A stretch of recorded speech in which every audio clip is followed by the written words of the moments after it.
sesuatu yang tidak berasal dari Allah dan Rasul-Nya, maka itu sama seperti sarang laba-laba, rapuh dan lemah. Sama seperti yang diungkapkan oleh Buya Yahya untuk menjawab pertanyaan salah satu jamaahnya tentang tahlilan.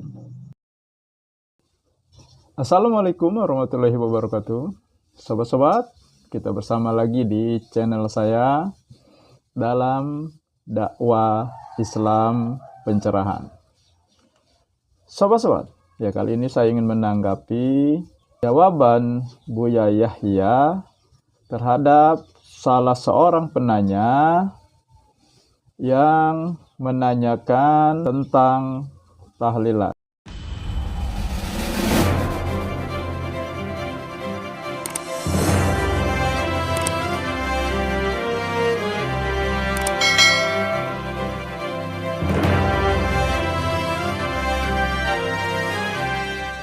Assalamualaikum warahmatullahi wabarakatuh. Assalamualaikum warahmatullahi wabarakatuh. Saya mau nanya Buya, apa iya zaman Nabi Rasulullah SAW pada waktu wafat atau meninggal dunia tidak ada tahlilan, katanya hukumnya bid'ah. Mohon penjelasannya Buya. Wassalamualaikum warahmatullahi wabarakatuh. Ada beberapa catatan yang ingin saya tanggapi. Yang pertama, Buya Yahya mengatakan Majelis, radio, televisi, itu kan urusan dunia. Nabi nggak menjelaskan urusan bid'ah, nggak ada bedaan antara dunia sama akhirat. Nabi hanya mengatakan kullu bid'atin dolalah. apakah Buya Yahya tidak tahu atau tidak membaca atau pura-pura tidak tahu? Kalau di hadis Muslim, Rasulullah mengatakan, antum a'lamu bi umuri dunyakum. Kamu lebih tahu tentang urusan duniamu. Ya, karena Nabi pernah memberi petunjuk tentang bagaimana menanam kurma. Tapi ternyata kurma tersebut tumbuhnya tidak baik, tidak bagus. Nah, maka keluarlah ucapan tersebut. Jadi, jawaban Buya Yahya yang mengatakan Nabi tidak tidak mengklasifikasi atau tidak mengkhususkan bid'ah itu dalam masalah agama, masalah amal ibadah, bukan keduniaan, tertolak dengan sabda Nabi ini. Kemudian ada lagi yang dikatakan oleh Buya Yahya. Tentunya zikir diperintahkan Nabi, zikirlah dengan cara apa saja. Yang memerintahkan berzikir bukan Nabi, tetapi Allah. Nabi cuma menjalankan perintah Allah. Nabi mengejawantahkan bagaimana firman-firman Allah dalam berzikir. Berzikirlah banyak-banyak. Bukan berzikir bersama. Bukan juga dengan suara keras. Berzikirlah dengan lembut dan merendahkan diri. Bagaimana dengan tahlilan yang zikir bersama-sama dengan suara keras? Jadi jawaban Buya Yahya justru menafikan firman-firman Allah. Kata Buya Yahya, Kalau sudah ulama jumhur sudah mengatakan boleh, pasti ada riwayat yang dinukil dari Nabi. Ternyata mereka mendatangkan riwayat, termasuk seorang perempuan mengatakan, bapakku pernah bernadar mau haji, bagaimana, apakah boleh aku hajikan? Yang haji dia, tapi pahalanya untuk bapaknya. itu kan masalah haji.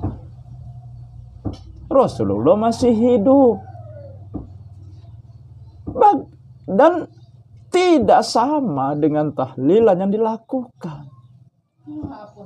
Haji itu orang melakukan dengan fisiknya. Ada tata caranya jelas.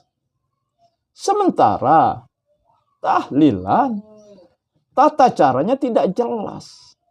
Bisa diubah-ubah. Seperti sekarang ini, ya, 3 langsung 7. Padahal dulu, waktu saya masih kecil, 3 ya 3, 7 ya 7, tidak bisa digabung.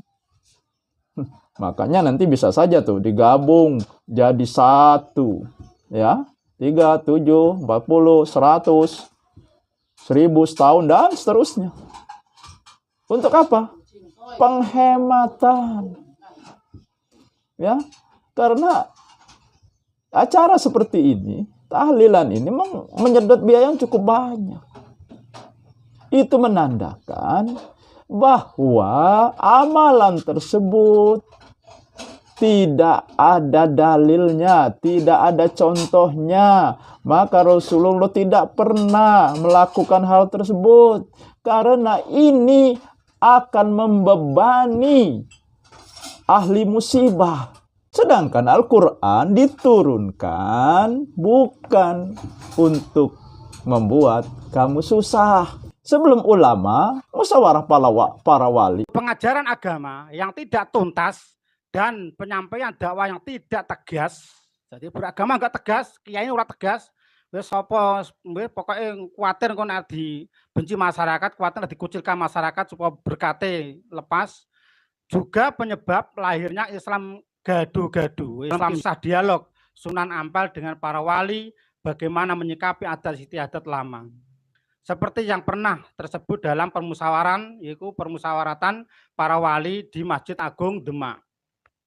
Terus pada suatu ketika Sunan Kalijaga mengusulkan agar adat istiadat Jawa seperti selamatan, bersaji dan lain-lain tidak langsung ditentang. Sebab orang Jawa akan lari bila ditentang secara keras. Adat istiadat itu diusulkan untuk diberi warna atau unsur Islam. Mendengar perkataan Sunan Kalijaga tersebut, yaitu bertanyalah Sunan Ngampel senior niki, senior wali niki. Gurune para wali, mertuanya para wali. Hei anakku, apakah tidak mengkhawatirkan di kemudian hari adat istiadat yang dianggap sebagai ajaran berasal dari agama Islam? Apa enggak malah khawatir besok didarani Islam? Sementara tidak ada dalam agama Islam. Ini perkataan siapa? Perkataan perkataannya Mbah Ngampel, Sunan Ngampel berkata seperti itu. Dan bila hal ini dibiarkan, apakah tidak menjadi bid'ah? Kalau jumhur ulama yang mana? Siapa ulamanya? Yang bersepakat bahwa tahlilan ini bukan bid'ah. Hasil musyawarah para wali inilah dimulainya tahlilan. Tetapi bukan tanpa pertimbangan. Dengan pertimbangan bahwa kalau umat Islam sudah tahu bahwa ini bukan dari ajaran Islam, akan ditinggalkan.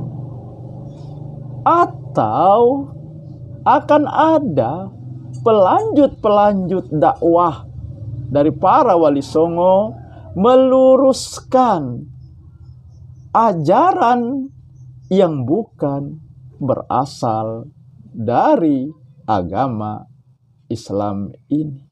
Nah, jadi sobat-sobat, ya, seperti itulah.